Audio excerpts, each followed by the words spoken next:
Well, Emily moves in today, which means Wyatt now has 2 cats. Things you do for girlfriends, man.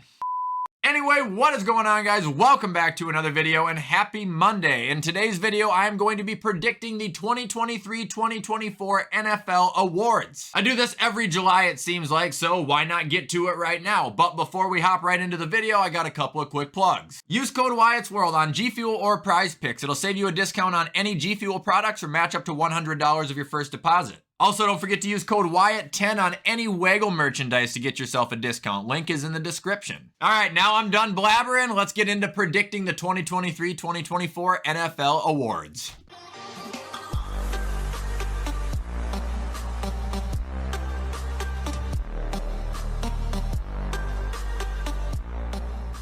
All right, so starting off, we're going to begin with the awards that, exist but don't actually exist. They're more of fan awards. So first off, we are going to have Most Improved Team. Now, I would say Denver, but I think I said them last year, so I'm just not going to be the guy to say them again, meaning I've got 3 other options. I think the Falcons are going to improve a lot. I think Houston is going to improve a lot, but the #1 team that I think is going to flip-flop the most, and I am doubling down on this, taking it to my grave, it's Cleveland. I legitimately believe that that team has the roster to not only win that division, but they could win a Super Bowl. I don't necessarily think Stefanski's a bad coach. We just talked about him. I literally think your fate relies with Deshaun Watson. If he comes back, you guys are going to be so good. And the reason I have Cleveland above teams like the Falcons, Houston, or even the Broncos is because I don't think any of those teams are going to win their division. Cleveland, I think, is going to. Come on, fight me!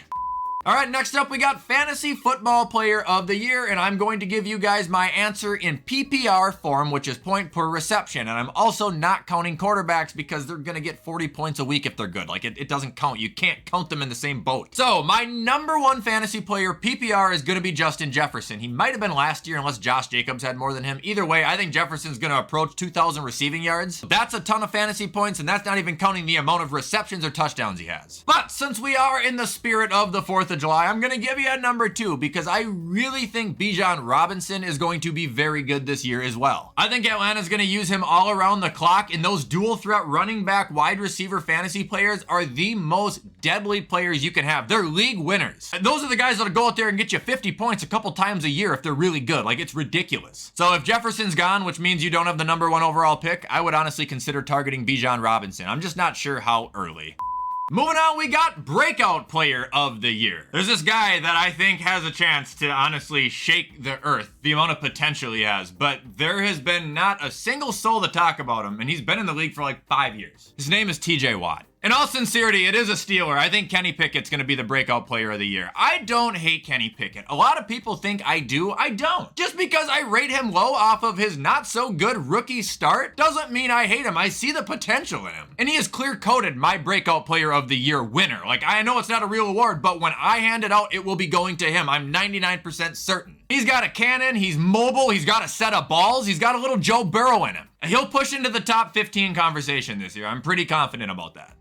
All right, so now we're going to start with the real awards, and the first one will be Comeback Player of the Year because I think it's the most obvious. Let's address that elephant in the room right now, Damar Hamlin. You're not going to beat what happened to him, and not in a good way either. Like, the guy fucking died on the field, man, and came back to play again. Like, you are not going to beat that. However, I could also see Damar Hamlin just flat out saying, do not give me the award, which means they would give it to someone else, and that's where I can't decide. It's going to be one of 2 people, Jonathan Taylor or Cooper Kupp. I mean, they're both still arguably, right on the bubble to be top 5 in their position, but they got hurt last year, which means they couldn't help people's fantasy teams, which means people think that they suck or forgot about them because if they're not playing fantasy football, then people don't care. Cooper Kupp, people still remember, but Jonathan Taylor, I honestly think people have forgotten about. Like, he's going to have one huge run on week 1 that's like a 75-yard touchdown or something, and America's going to go, oh yeah, him. Like, he's still alive.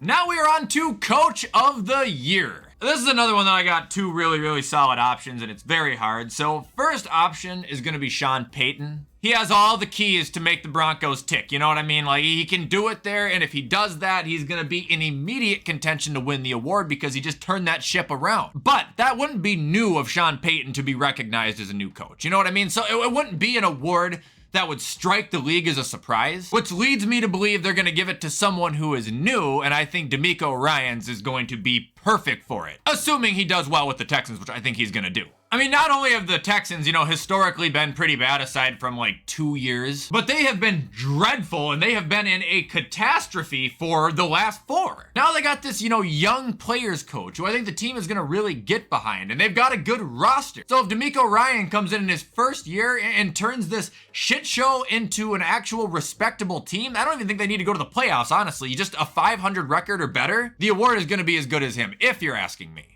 Now we're going to move on to the Offensive Rookie of the Year, and I don't care if I sound nuts by saying this, but I'm going strictly one man only, CJ Stroud. I think that he looks elite already. I think he looks like he's going to step right into that role as a quarterback, and he is going to have like a Patrick Mahomes-esque start to his career. Now I'm not talking 50 damn touchdowns and nothing like that, but he's going to be making freak plays happen. This guy's a big dude and he's got a cannon, man. And no, I'm not docking Bryce because Bryce is small, but I think CJ just physically looks better after watching the small amount of tape that I've watched, and it is small. I just think that when I watch CJ Stroud, he looks relaxed, he looks comfortable, and he looks like he's been in the league already. He's my winner.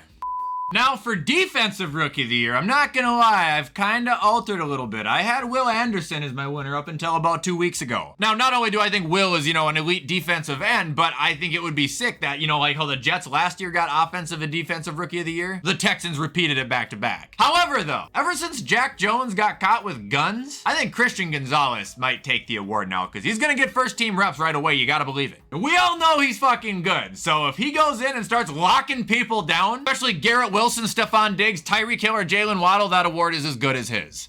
All right, now we'll move on to Offensive Player of the Year. If you're asking me, again, it's a one-man show. He's going back-to-back. It's Justin Jefferson again. I think he's going to break the receiving record. If he does that, he's going to get the award. I think he's going to have the most receiving yards in the league, even if he doesn't break the record. If he does that, he's going to win the award. If Justin Jefferson just keeps doing what he's been doing, he's going to win the award. The only issue I have with this is that I wish he would win the MVP, but he won't, because that is purely a quarterback's award at this day and age, meaning the only other thing you can give him is Offensive Player of the Year. Now we're going to move on to Defensive Player of the Year, and we're not going back to back there. I don't think it's going to be Nick Bosa. I think it's going to be Micah Parsons this year. I mean, realistically, he probably could have won it last year, but on top of that, I heard they're moving him up on the line, which means his sack total is going to take a catastrophic increase, only showing you the amount of work he can do on the line as well as when you move him back to linebacker or safety or corner, quarterback, running back, wide receiver, tight end, whatever the fuck you need him to do. People don't like Micah Parsons because he's got a big mouth, and he does. He likes to talk. He talks a ton. But do not deny that this guy is a fucking literal superhuman. He is gonna be the Lawrence Taylor of our generation. He is gonna be one of the greatest defensive players in the history of the league.